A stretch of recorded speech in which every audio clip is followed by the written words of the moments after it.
महिला जादूगरनी। मूल पिशाच अध्याय 12। मार्किस यहाँ नहीं है। हाँ, जहाँ वह अब है। शिविर के मध्य में दर्पण झील के पूर्व की ओर सबसे बड़े और सबसे शानदार शिविर में एक पुरुष और एक महिला बात कर रहे हैं। यदि कॉलिन यहाँ होते तो वह तुरंत पहचान लेते कि जमीन पर घुटने टेकने वाला व्यक्ति सेंट हिल परिवार का नायक था, जिसने फायरफॉक्स भाड़े के समूह को एक आपातकालीन कॉल जारी किया था। अभिमानी शूरवीर शुरुआत में, लेकिन अब वह विनम्रता से दिखता है। Lord marquess. महिला के सामने उसके सवाल का सामना करते हुए शूरवीर थोड़ा हिचकिचा रहा था। नाइट ब्लिस, यदि इस प्रश्न में सैन्य आदेश शामिल हैं तो आपको इसके बारे में बात करने की आवश्यकता नहीं है। महिला ने शूरवीर को शर्मिंदा नहीं किया और धीरे से कहा, यह एक लंबी महिला है जो थोड़ा बड़ा snow white fox fur coat पहने हुए है, जिसके कंधों और पीठ पर सुंदर सुनहरे बाल लटके हुए हैं और उसके बाल प्रकाश और छाया से चमक रहे हैं, जैसे कि उसमें एक निश्चित जादुई शक्ति हो। करीब से देखने की हिम्मत नहीं हुई, लेकिन अनजाने में इसमें लिप्त हो गए।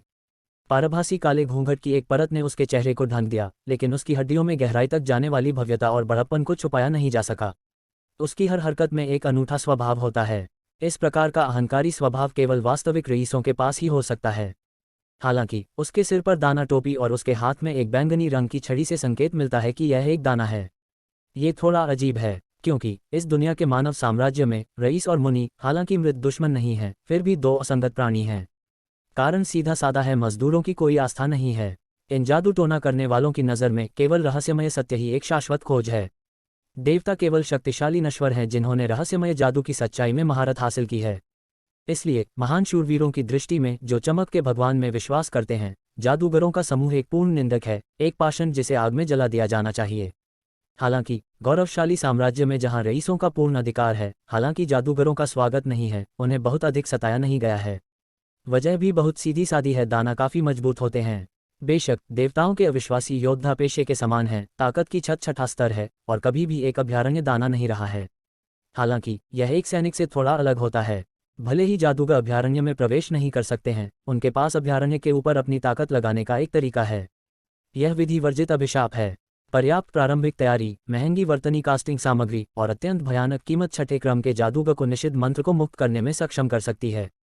ग्लोरी चर्च और मैजिस काउंसिल की सबसे तीव्र अवधि में 10 छठे क्रम के जादूगरों ने एक बार संयुक्त रूप से निषिद्ध अभिशाप स्टॉर्स फॉलिंग जारी किया।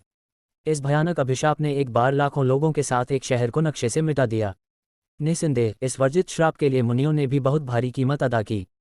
10 छठे क्रम के 7 जादूगरों की मौके पर ही मौत हो गई और शेष 3 की भी अगले 5 वर्षों में मृत्यु हो गई।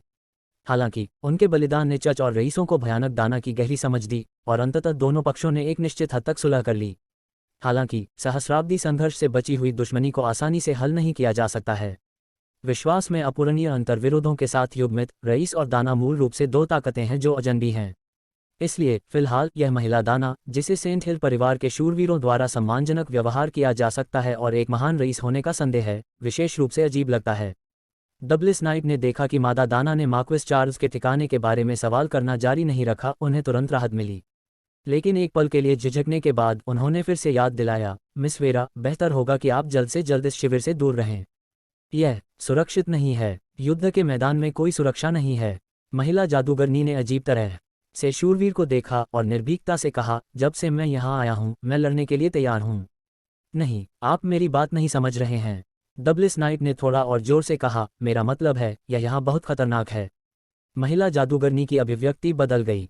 उसने उस शूरवीर को देखा जो काले घूंघट के माध्यम से उसके सामने आधा घुटने टेक रहा था और सघन स्वर में पूछा, नाइट ब्लिस, मार्किस ने आपको क्या मिशन दिया है? मेरा काम पश्चिम की ओर शिविर में गश्त करना और व्यवस्था बनाए रखना है। रेमंड नाइट ने कॉलिन से कहा। दोनों पूर्व की ओर के शिविर में चले, जो पश्चिम की ओर अराजक शिविर की तुलना में बहुत शांत और गंभीर था, लेकिन कुछ ज्यादा ही शांत था। कॉलिन ने मुंह फेर लिया। शिविर में स्थिति को देखकर उसकी चिंता और भी गंभीर हो गई। केवल गश्त और व्यवस्था बनाए रखें। क्या आपको आसपास के क्षेत्र में देखने के लिए नहीं जाने दिया? नहीं, रेमंड ने अपना सिर हिलाया, जाहिर तौर पर उसी संदेह के साथ, यह सिर्फ हमारा दस्ता नहीं है। मैंने किसी भी घुड़सवार दस्ते को एक संतरी के रूप में तितर बितर होते नहीं देखा है। कॉलिन सख्त हो गए। युद्ध में दृष्टि का महत्व स्वतः स्पष्ट है, लेकिन अब जिन्हू झील पर तैनात इस बड़े कैंप ने आसपास के हालात पर सीधे तौर पर हार मान ली है। यह सिर्फ एक सामरिक आत्महत्या है। इस संभावना को छोड़कर कि चार्ल्स मार्क्वेस एक बेवकूफ़ कमांडर है, यह केवल यह दिखा सकता है कि इस शिविर का महत्व बहुत कम है, या यह सिर्फ एक चारा है। मुझे डर है कि सेना का मुख्य बल लंबे समय से शिविर से बाहर है। ठीक है। कॉलिन ने अत्यधिक शांत पूर्वी शिविर को देखा और रेमंड से पूछा, हाँ स्वामी, इन दिनों कई सैनिक छावनी से निकल गए हैं, लेकिन वे वापस नहीं आए हैं। इसलिए नियमित सेना का मुख्य बल चुपचाप चला गया है और अब केवल भाड़े के समूह और नागरिक हैं जिन्हें आपातकालीन कॉल अप आदेश द्वारा भर्ती किया गया था। बेशक आपके जैसे डाउन एंड आउट नाइट्स भी हैं जो अपना स्वामी खो दिया है। हाँ, हमारा असली काम वास्तव में उन विविध सैनिकों को देखना है ताकि उन्हें इधर उधर भागने से रोका जा सके। ऐसे देखो, कॉलिन अपने शब्दों के आधे रास्ते में उन्होंने देखा कि घुड़सवार सेना का एक समूह शिविर के केंद्र से बाहर आ रहा है। सफ़ेद घोड़े पर सवार एक महिला निकली।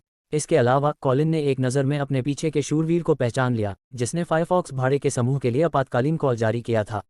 यह एक बड़ा शॉट है। कॉलिन, जिसने महसूस किया था कि वह खतरे में है, तुरंत चला गया। चूंकि चार्ल्स के मार्क्विस को नहीं पाया जा सका, उसके सामने बड़े आदमी को खोजने से उसे तोपचारा होने के भाग्य से बाहर निकलना चाहिए। हालांकि कॉलिन के कुछ कदम उठाने से पहले वह कठोर बिगुल ध्वनि से डर गया था। केलिन ने अचानक अपना सिर घुमाया और देखा कि उत्तरी जंगल में उड़ते हुए पक्षियों का एक समूह चौंका रहा है। तभी धरती के झटकों के बीच क्षितिज पर एक पतली काली और सफ़ेद रेखा दिखाई दी। ट्रोल यहाँ है। जैसे गर्म तेल की कड़ाही में पानी की बूंदें टपकती हैं, वैसे ही पूरा जिंगू कैंप तुरंत उबल जाता है। दुश्मन का हमला, दुश्मन का हमला, भागो मत, लाइन अप, दुश्मन से मिलने के लिए लाइन अप। अधिकारियों की चीख पुकार का कोई असर नहीं हुआ और पश्चिम की ओर छावनी में इकट्ठी भीड़ पूरी तरह से भ्रमित हो गई जब वे अचानक डर गए। यह संतरी न होने का दुष्परिणाम है।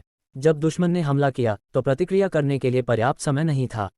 वास्तव में, भले ही पर्याप्त प्रतिक्रिया समय हो, ट्रोल की नियमित सेना का विरोध करना असंभव है, केवल सैनिकों के समूह द्वारा जिन्हें तत्काल इस शिविर में बुलाया जाता है। कॉलिन अच्छी तरह से जानता था कि अगला एक तरफा नरसंहार होना चाहिए। फिर उसने उस महिला की ओर इशारा किया जो पूर्व की ओर तेजी से आई थी और लेई मेंग से गंभीरता से कहा,